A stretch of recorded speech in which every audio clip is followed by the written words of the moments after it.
I want us to pray that God would open our hearts and open our eyes.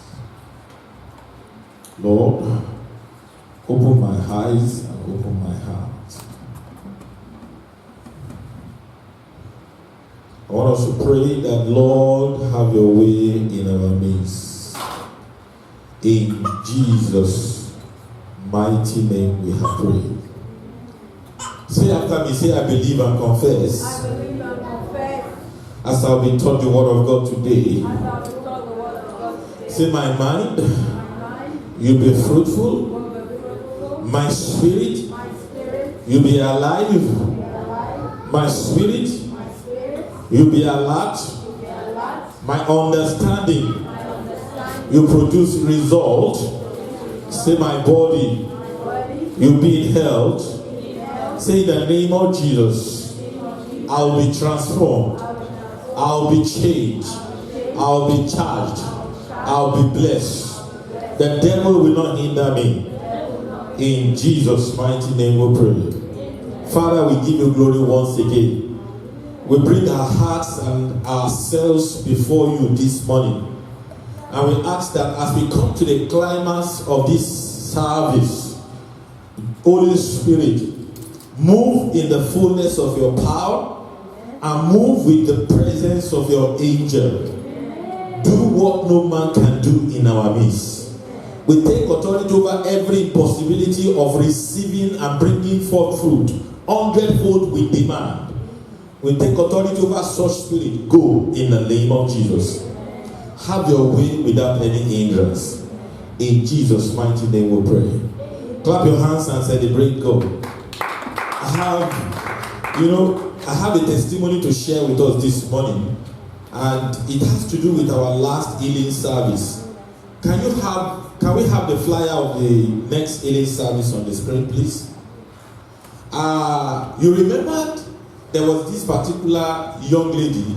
For some of us, we are a little bit close to the family that came to the front, and Adasa needed to pray for, and she was afraid. You remember?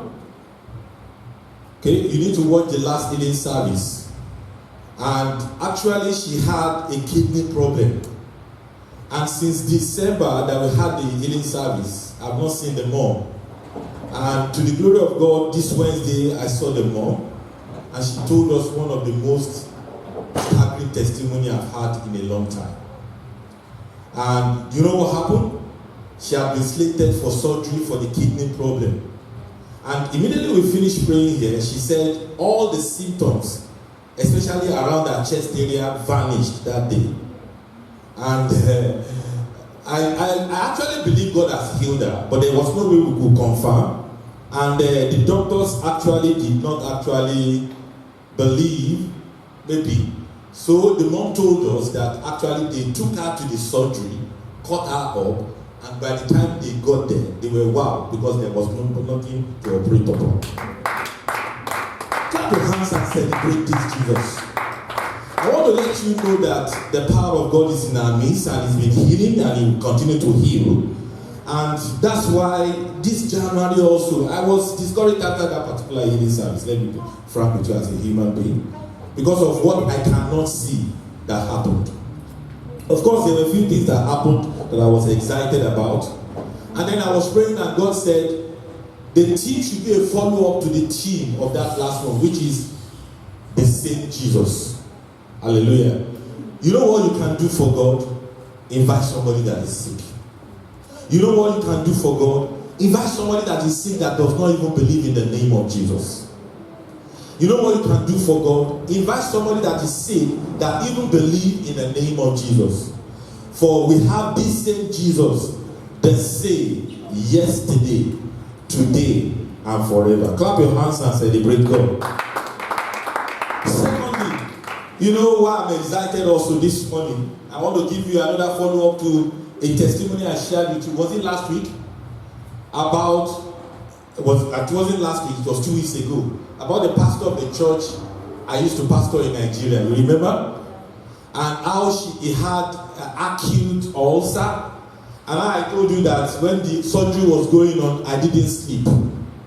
Praise the name of the Lord. I had another testimony yesterday. You know, I did the revival for them because they were the first.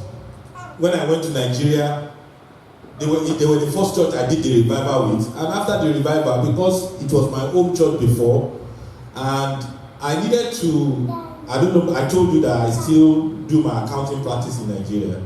And I needed to bring in a friend into the partnership because some of the clients were complaining. So I needed to go back to that town. And when I was going back, the pastor insisted that I should come and have a special revival hour with them. So I went. And one thing that is a sensitive issue, I prayed to God and God said, share with them the shadow of the Almighty. How many of you remember the shadow of the Almighty? I preached it here before I left. And God said I should go and share that same revelation with them. Because there are some things I've discovered about supernatural protection in scripture. And I use them to be protected. For instance, no weapon fashioned against me shall prosper. It's a concept in scripture, and I use it to trust God for my protection. And when I got that revelation of the shadow of the Almighty, just like I shared it with you here, I shared it with them, and I don't think that they were eagerly and even more excited than us, I'm telling you. Maybe because, you see, in those kind of environments, if God does not protect you, you are on your own. And so I noticed that sometimes when I even chat with some of the members, they will say, shadow of the Almighty God will protect us. So the pastor now told me yesterday he is now discharged at home. He has left the ICU a long time. The surgery was successful. He said, Pastor, I just thank God that I did not die. Because the pain became excruciating and the thing has, but just like I told you. But within 2 hours, they organized like 20 surgeons and they took him to the, he was unconscious by the time they start injecting according to him. But he said, just like they were, as he was about to go into the surgery, he remembered that revelation of the shadow of the Almighty. Clap your hands and celebrate this, Jesus. So he said, he told God, he said, God, let your shadow follow me into the surgery room. And then he went into the surgery room. He said, at a particular time, he didn't even know what was happening again. But he said, suddenly, he saw a man who stepped into the surgery room. And the person started chatting with him and calmed him down and said, don't worry, I'm here to be with you throughout the surgery. And he said, who are you? He said, I am like you, we went to the same school together. And he said, but I will be here while they are doing the surgery, don't worry. He said the person just sat down on the bed and then was chatting on the phone. He was hearing the chat. But meanwhile, we were praying. At a particular time, one of the prayer points we prayed for hours was that Lord Jesus show up in that surgery room. So he said the person was there all throughout the surgery, and when the surgery ended, the person was the first person that woke him up. And the first person told him and said, look, the surgery is ended now, and it's successful, so I'm going to be leaving you now. And the person also, so he said, he asked the person, he said, what about all these things that was on my nose, the oxygen mask? And the person said, don't worry about it, you can remove it. So literally, physically, in the real world, he was trying to remove the oxygen mask. And some of the things that the angel was telling him, he was saying it out, so the doctors thought he was mad. In fact, at the time, when he came back to consciousness, they were trying to text him, who am I? What color of clothes? Because the discussions he was having with the angel, he was saying it physically. So when the angel was going, this is the dimension of the testimony. Three things the angel told him. He said, look, the surgery is over and it's successful. 3, he asked him, he said, who are you? The angel said, I'm your shadow, and he departed. Clap your hands and celebrate. See, we have more forces protecting us than you can imagine. I decree and declare over your life that you will not miss the shadow of the Almighty in Jesus' name. Amen. Now let's go to what we're talking about today. We started a series last week, and it's the Radical series. And today we want to continue by going to a subject that is very sensitive, which is radical evangelism. Last week we started with radical faith. Everybody say radical faith. Holy Spirit, teach us the way you want to teach us in Jesus' name. Today we want to look at radical evangelism.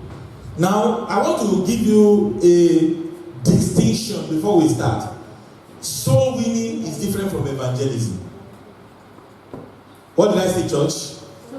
So I'm not talking about soul winning today. I'm talking about evangelism. Evangelism. Fortunately for me, there was a news over the week. If you are from Africa, you can't but know him. If you are not from Africa, you may not know him. Reinhard Bonnke. In fact, this man is not as old as the general of us. Okay, he's older, a little bit older. But you see that he looks even older than some of the people that are older than him. Because he traveled thousands of miles on roads and in the sea and on lands, preaching the gospel and in the air. And everybody, a lot of people were giving. How many souls did Reinhard Bonnke win to the Lord? Some people said he won 77 million souls. Some people said he won, but I had Daniel Kolenda one-on-one. He said there were over 79 million decisions for Christ by Reinhard Bonnke.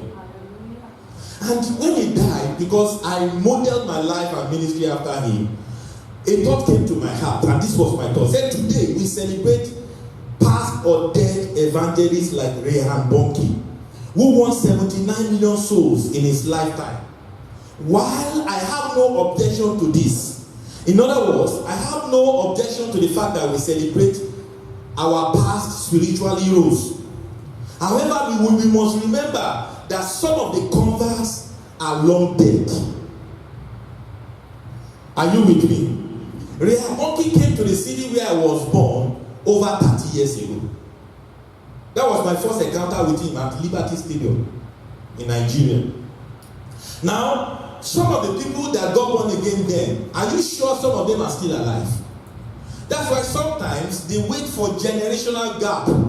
And the city where they have evangelized before, they keep going to the place. Because some of the people here have won for the Lord. Do you think all these 79 million souls that he won for the Lord, some of them are still alive? Some have grown old, praise the name of the Lord, and have gone to be with the Lord. So my thoughts were like this. We must not think that the 79 million souls that Reinhard Bonnke won for the Lord are part of the 8 billion people that are on earth today. So, we must remember that some of these converts are long dead and gone too. They belong to their own generation. We have a new generation to which God expects us. New evangelists and soul winners to arise and wait for Christ. And I want to let you know, clap your hands and celebrate Jesus. And look at somebody beside you. Look at somebody beside you. If the person is not conscious, make them conscious. Say, you are either two things. Number one, you are either a sinner or a saint. Number two, you are either a missionary or a mission field. In other words, if you are a mission field, that means that we need to evangelize you and make you born again. And if you are not making people to be born again, then you are if you are making people to be born again, you are a missionary. Do you know, I also read a statistic that surprised me. He said there will be believers. There are believers that are really, really born again, but in their lifetime, they cannot point to one soul they have won for God.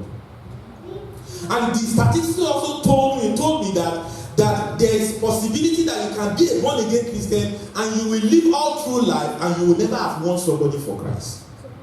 Is that how you want to live your life? Number three, you are either a Gentile or a Jew. Let's look at another. I stumbled on another particular. I will give you a lot of statistics before I preach. I studied on another write-up. I said, this write-up looked like my thought. So look at what the person said. He said, Graham is gone. Do you know Graham? Graham is a great evangelist, Billy Graham, in America. He said, Graham is gone. Bonnke is gone. Maurice Cerullo, if you see him now, is so old and his voice is quirky. And they are even supporting him. Last 2 months, did his farewell crusade in Nigeria at the age of 88. He said, Daddy Kubuyi, if you are not in Nigeria, you will know him. But if you are in Nigeria, you will know him. Or you might even know him also. He's 78 years old. Daddy Adeboye is 77 years old. Even though he told us during this congress that until he sees built a camp that is the size of Ibadan, he's not ready to die yet. Clap your hands and celebrate that. And I believe him. Umar Pai that we talk about out that conducts 1 million souls crusade all over Nigeria is 74 years old. Benny Hinn is 67 years old. That Oyedepo that we all celebrate the grace of God. This man, one thing that keeps challenging me about his life is that every Saturday, and you can quote me, he leaves his pulpit as big as he is. He goes to the street of Nigeria to win souls. Am I lying? Daddy Oyedepo is 65. Olukoya, that he looks like the youngest of the mega pastors in Nigeria, is 61 years old. So the person now said, won't you wake up to the fact that this generation is gradually leaving us? That their curtain is being rolled, and like chariot, they are one await summoning. Won't you begin to understand that the business of the last day Elijah have begun? Won't you arise and do something for your God in this your generation? Souls are perishing. Youths are perishing. What did I say? Youths are perishing. Do you know, this week the Lord filled my heart with the burden for the youths of this church. Do you know, I was so convinced even of the youths of this church to the extent that the things that I had privilege to be taught as a teenager, no youth in this church had the privilege of being taught. So why are we blaming them for not living up to a particular spiritual standard? And nobody wants to rise up to teach them what we were taught so that we can be right. Are you with me, church? Youths are perishing. The devil is not relenting in sending men to hell. Are you not concerned? The person said, won't you at this moment whisper, I yield to the call of soul winning? The evangelist Bonke has fought a good fight and has gone. In one of his last messages, and I had him said it in the video, he said the only thing he told his wife that he would love to be put on his throne is this: I preach Jesus. And mind me, this man preached Jesus. What are you going to do? What are you preaching? Let's look at the statistics. Let's move to New Zealand, where we are living. How many of you believe that you are not in New Zealand by chance? Wave your hand at me. God brought you to New Zealand. That's the second one. God brought you to New Zealand. Let's have the first one. God brought you to New Zealand. Clap your hands and celebrate God. You know, by purpose, God brought you to New Zealand. Now look at New Zealand that we live in. These statistics are staggering. Can you see it very well? Is it bold? Now, this is the statistics of New Zealand. Is a recent statistics. 35% of New Zealanders, that is the 4.9 million people that lives in New Zealand, 35% of that percentage has no religion or spiritual belief. Are you with me? Number two, 33% of this population claims Christianity. 20% says spiritual. They are spiritual, but not religious. Now, 12% claims to be in all other religion. That does not really bother me. But this is what really bothered me. Out of the percentage of New Zealanders, 18% are churchgoers. That does not really bother me. This is what really bothered me most. 9% of those churchgoers are active practitioners. In other words, the real people that you can say are devoted to God are just 9%. So 9% of 4.9 million will be like less than what? 10% will be 490, am I right? Yeah. So 9% will be what? 490 something, scattered all over New Zealand. 400 something, yeah, 400 something, not all of 490 something are active practitioners. Do you know one other thing that I see? Evangelic growth, the growth of when I say church, I don't mean redeem now, but even a local church and a church generally in a particular location grow by 3-4 ways. or at least 3 ways. A church can grow biologically. Are you with me? Praise the name of God. And it just sounded because I wanted to use him for example. Ebuse is given back to by born again Christian. And we are trusting God that he will be born again and he will remain in the church. Clap your hands and celebrate. Church growth experts count those kind of births as biological growth to the church. They also say there's a particular growth that is called evangelical growth. Evangelical growth is when we go out and we speak to people that have never heard about Jesus before, or people that have never stepped into the church before, and they get born again and they join the church. It's called evangelical growth. But you know there's a particular type of growth that they also classified as transfer growth. And I've spoken to quite a number of indigenes of this land. Do you know one of the spirit that is ravaging in this land? People are not satisfied with a particular church. I can tell you the number of people that left Arise and moved to another church, or left another church and moved to another church because something happened and they are not satisfied. And if you move around the circle of believers that are indigenous of this land, they know each other. It tells you one thing, that they are only relating, there is no evangelical growth.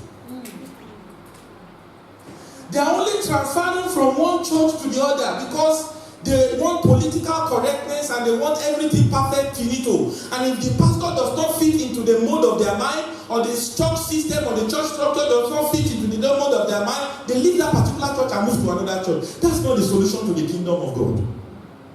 Are you with me, church? And that's what saddens me. So my focus this morning is not on transfer growth. I love biological growth. May you give back in Jesus' name. Amen. And may your children join this church in Jesus' name. Amen. May we be able to cater for them and lead them to the Lord in Jesus' name. Amen. Now let's look at some of the reasons why people are not coming to church in New Zealand. Number one on the list, that will take us to the second picture. He said top 5 issues. There are so many other issues. And I've just mentioned one of the issues to you now. The fact that they want political correctness. Number one, let me tell you this. I've heard it from several sources. I still heard it from an indigene of this land yesterday. That they don't like the church to emphasize money. They are not like the American church that are money spinning, money talking, prosperity teaching, praise the name of the Lord. They don't want the pastor to pressure them. They don't want, they are very sensitive around giving and money. And let me tell you the truth. You see, I'm not fussy about it too, but the Bible stands. The principle to prosperity is giving tithes and offerings. Whether we are silent about it, whether they make the church to be silent about it, do you know majority of the financiers of Bunkies outreaches are Americans? And mind you, those people are rich. And mind you, those people have testimonies of harvest return over tithe, harvest return over sacrificial giving to the gospel. So even if they succeed in making their church or their pastors to be silent about giving, about money, it doesn't change the fact that prosperity goes by what? Giving. So I've shown you one of them, but let's look at some other reasons. So that when you are teaching, you are preaching the gospel, you will know. One reason they said they don't want to come to church is teaching on homosexuality. Are you with me? So they want a church where they will go to be LGBT compliance. I even heard about a particular concept that you don't even tell them. You know, there's a concept you talk about. You say, God loves the sinner but hates the sin. Am I right? Which is the basic truth. God does not hate sinners. So he hates the sin. So they don't even want you to talk about that, the fact that God loves the sinner, God hates the sin. They want you to just make everything look like God loves sin and loves the sinner. 2, hell and condemnation. They don't want you to talk about hell and condemnation. So don't make them, don't give them trauma by talking about. If you describe hell too much, you are in trouble. You are giving them trauma. And that's why they attacked Falau. Falau did not say anything that an African will struggle or an Asian will struggle and say, now you sabi. You get what I'm trying to say? But for the fact that he said those things that way, they don't want you to talk about it, and that's the society in which we live. Of course, I want to let you know one thing, that you cannot win people also by condemnation. God told me when I came to this land, because me, I want to be sensitive, I want to have my ears close to God. Say, love is the language of this generation. Clap your hands and celebrate God. So we cannot use hell, dread, and all these things to make people born again. Number three things that they don't want you also to talk about is suffering. I'm not the one that conducted the statistical. And then I was shocked about this, the role of women too. It's another reason why they don't want to come to church. And then supernatural aspects. Some of them don't believe that there could be healing. Some of them don't believe that the power that be can influence the affairs of this life. Now, can you see yourself wanting to preach the gospel in this kind of environment, that you cannot do it by your own wisdom, you need the wisdom of the Holy Spirit? So therefore say in the name of Jesus, as I intend to preach the gospel, as we intend to preach the gospel in this land, give us wisdom to do it in Jesus' name. Clap your hands and celebrate God. Now let's look at what is the meaning of radical evangelism. Radical evangelism is what we saw in the scripture that we have read today. They put them in prison, they threatened them, they preached them, and told them that don't preach Jesus again. But something happened. I want to prophesy to somebody. Did you see it in the scripture? In the scripture that we read, they said they put them inside the prison, and angels went and removed them from the prison.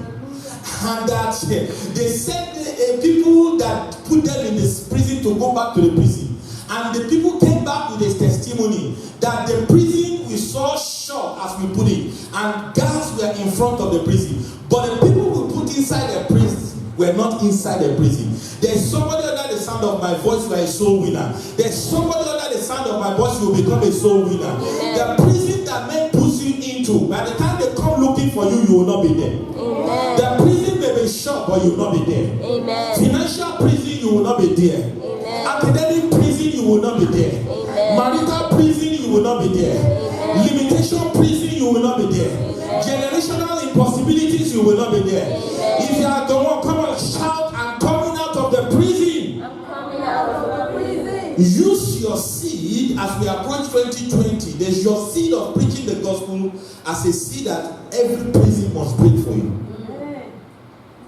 Preach the gospel like you have never preached it before. Have passions for souls. Look for people that are not born again and do something to bring them out of the kingdom of light, darkness. Now let's look at the definition of radical evangelism. I said radical evangelism is different from soul winning. So this is radical evangelism. It's a consistent, persistent, fearless evangelism. In an unusual, unstoppable way. Radical evangelism defies all odds. Radical evangelism is not afraid of suffering. Radical evangelism does not subscribe to threats, intimidation, pains, or pleasure. It glows and grows in the face of opposition. I have a because in Lagos in those days. He got born again before me. And then he was involved in student outreach. And he got one guy born again. And he went to his father's house to follow up the guy.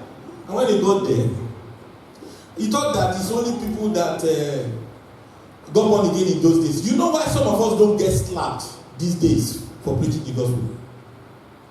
Why? Because you don't preach, you will not get slapped. Guess why are we not getting into prison? Because you don't go to places where they are going to put you in prison. We are too conscious of our life. And Jesus said, if we love our life, we can lose it. Please, let's do something for God. This my cousin said, he went to his dad, and the man pretended as if he's with him. And he said, he welcomed him, his name is Sunday. He welcomed him, said, oh, come in. They've come to look for my son. Sit down. Then he just noticed that the man went inside. And then when he came out outside, he hit Koboko. I don't know, maybe you know koboko, but I will tell you the meaning, real one. And I will tell you the meaning. The koboko is something that is a whip that is made from hot skin. Very, very tough cane. He said he came out and he went to the door quietly and locked the door. And he said, have I not been telling you not to come to my house? He said, stand here. And he whipped his bum. So much so that it was so painful. You know the greatest part of it? My cousin could not say anything. And this is what the man now said when he finished. He said, now say thank you. He said to say thank you. So he was forced to say thank you. So he opened the door for him. Say, Father, make me an evangelist. We don't see those things. We don't have those things because we don't evangelize. I won't go to the risk to what it means. Well, let me quickly say this. Don't forget last week Sunday that we said to be radical. Can you read it with me if you can read it? Now let's wake up a little bit. Wake up in the name of Jesus. We are reading with me what it means to be radical. I've turned you upside down. Upside up, not upside down. Let's go. The world thinks you're learning has turned you thinking upside down. You are thinking of possibilities. Others are thinking of impossibilities. You are thinking of unlimitlessness. Others are thinking of limitations. You want to open the roof like we studied last week Sunday to make a way. Others return at the door because the room is full. You are stepping out of the boat, but others choose to rock the boat. That's what makes you a radical man. Clap your hands and celebrate Jesus. Keep clapping, keep clapping, keep clapping, keep clapping. We'll soon close, but let me just give you some of the excuses why we are not radical evangelists. We don't do radical evangelism. Number one, I am praying for sinners. Everybody say, I'm praying for sinners. I'm reading a book presently. I've read it before, and the Lord said I should go back to reading it. How to Get the Sinners Are, T.L. Osborne. And he said he saw some group of women praying. He said, what you guys are doing? He said, we are praying for that woman over there who needs to be born again. He said, shut up your, that's not the way he said it, but I'm saying it in my own style. He said, shut up your mouth. Keep praying until she goes to hell. Do you know the people you say you are praying for? You keep praying until they go to hell. You are a student. You can't be praying for success and you don't go to lab, you don't go to library. Can you say I'm praying for my success and you don't read? What are you supposed to do? Do something about it. Take an action. The people we are praying for, what did I say, church? The people we are praying for, we must what? Take action. Bring them to church. Speak to them about their heart, about their life. Speak to them about their eternity. One good excuse that a churchy person, a religious person can make is, I am praying. See, if you're not born again, if your dad born again, do you know that if they are not born again, the truth is this, they don't have eternity with God. Will you just be praying for your family members that are not born again if you really know that there is life after death? Won't you do something about it? Are you not do something about it? Love compels us not just to be praying for sinners, but to do something about it. Number two, excuse that we make is, I am shy. Introverts in the house, wave your hand and shout hallelujah. You. I'm surprised the first person that waved their hand. Don't see how we'll keep it. It's a secret between me and you. I even thought it's the other person that will say introvert. You. Introverts in the house, wave your hand. He said you're an introvert. Look for tract. Pray on it. Praise the name of the Lord. I met somebody yesterday. I met somebody when I was traveling to Nigeria.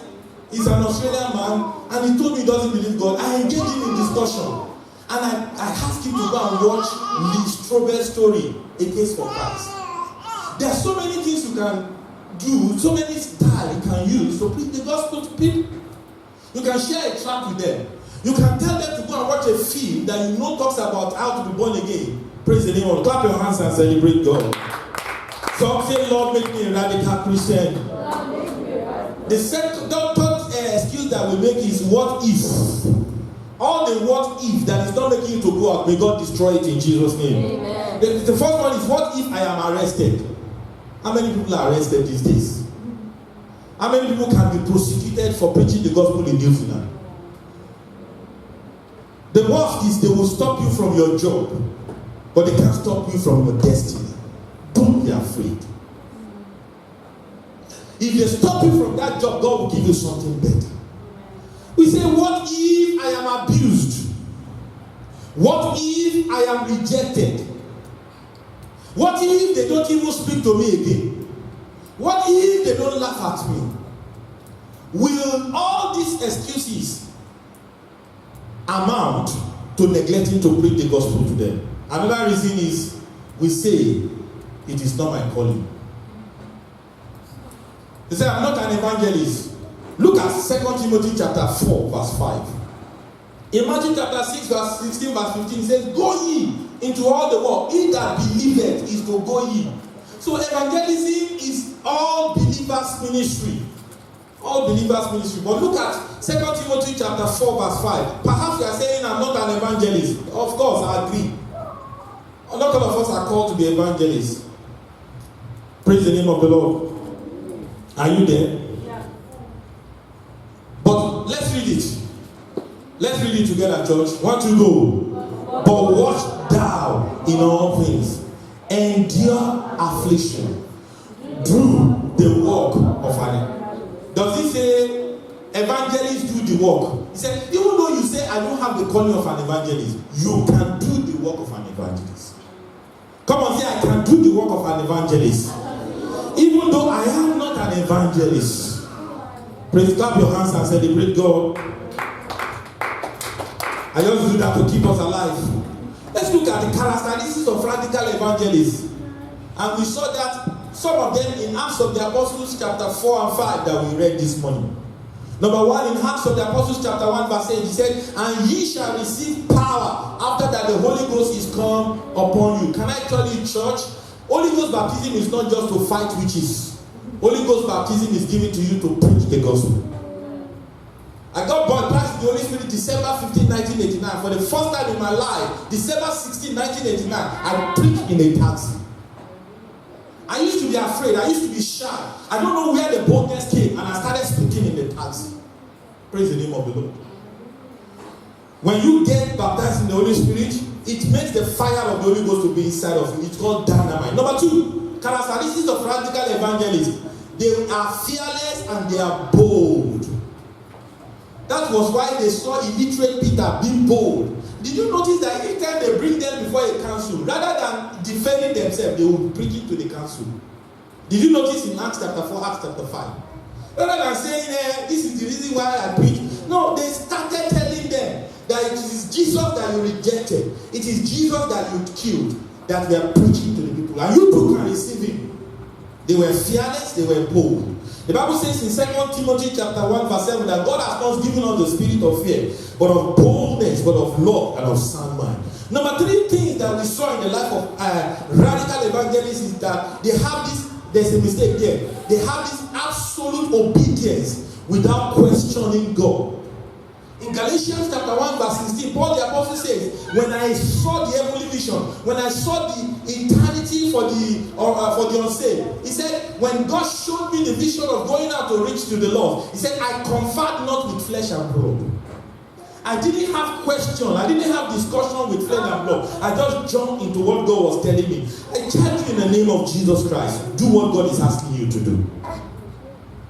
Number 4 is that they preach Jesus. They didn't preach Pastor Charles. They didn't preach their GO. Are you with me? The church is making a mistake. You don't preach your GO. You don't preach your denomination.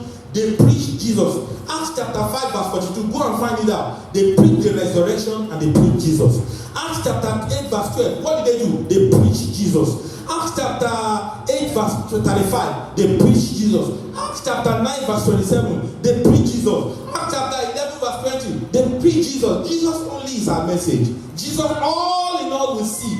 You can preach your preacher. You can preach your pastor. You can preach your GO. You can preach your denomination. You don't make people get born again. The greatest message is not even hell. The greatest message when it comes to the gospel is resurrection and Jesus. Clap your hands and say Jesus. Number 5 thing characteristics of radical evangelists is that they have this judgmental exploit, apostolic anointing to judge anybody that wants to oppose them. You need to see it. Acts of the Apostles chapter 13 quickly. I'll quickly read it for you. Acts of the Apostles, they have this grace to judge opposition to the gospel. Look at verse 6. And when they were at Salamis, they preached the word of God in the synagogue of the Jews, and they had also John to minister. Verse 6, read it with me, church. And when they had gone through the isle of Joppa, they found a certain sorcerer, a false prophet, a Jew, whose name was Bar-Jesus. Go on.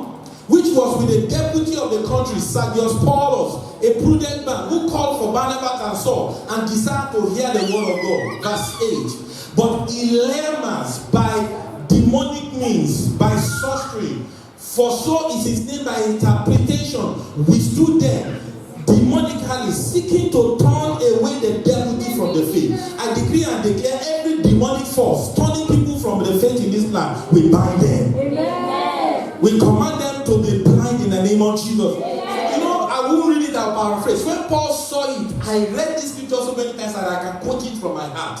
He said, he looked at him and said, you child of the devil, you enemy of the cross, he ran at him and said, will thou not cease? Will thou not stop to pervert the way of the Lord? He said, now, as I'm speaking now, the hands of the Lord will be upon you, and you'll be blind for a season, not seeing the sun. The Bible said, immediately Apostle Paul finished, there was a mist that fell from heaven, the guy became blind, and was looking for somebody to guide him. Why are you afraid of preaching the gospel? There is power in your mouth when you go out to preach, I'm telling you. You'll be surprised at what is going to happen when you go out to preach. Perilous and risky. Agreed. When you want to do radical evangelism, it's perilous, it's risky.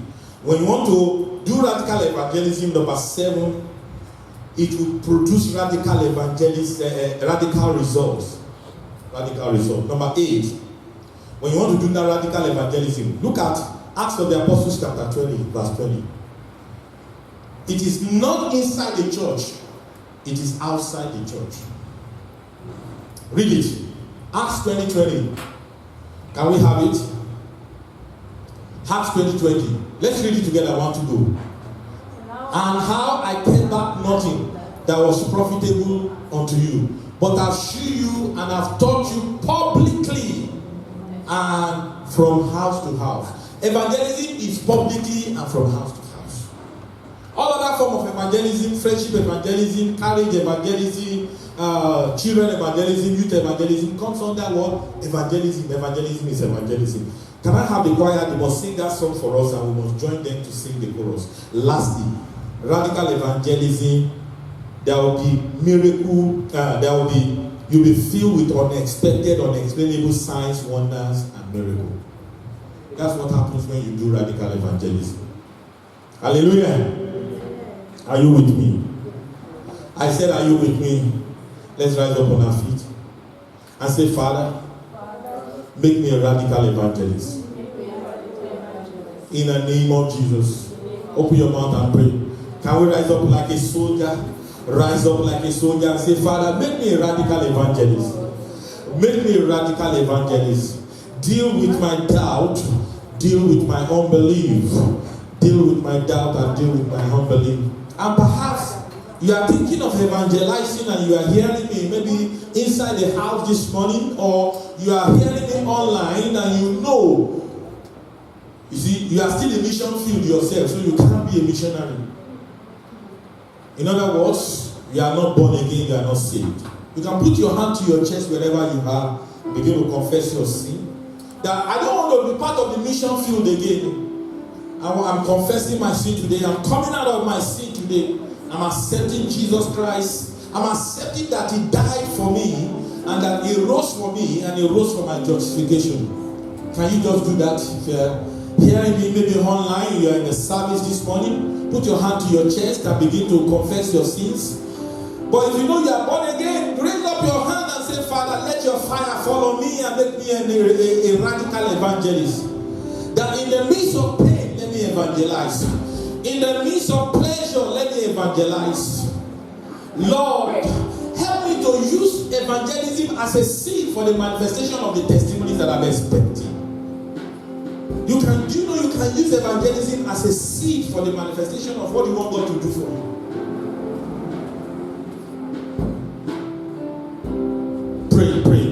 Pray. Radical evangelism.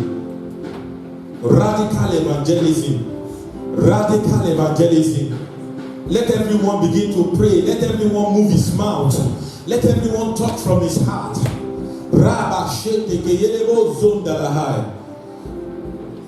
Let's have the choir sing it.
Today, and I will light my world.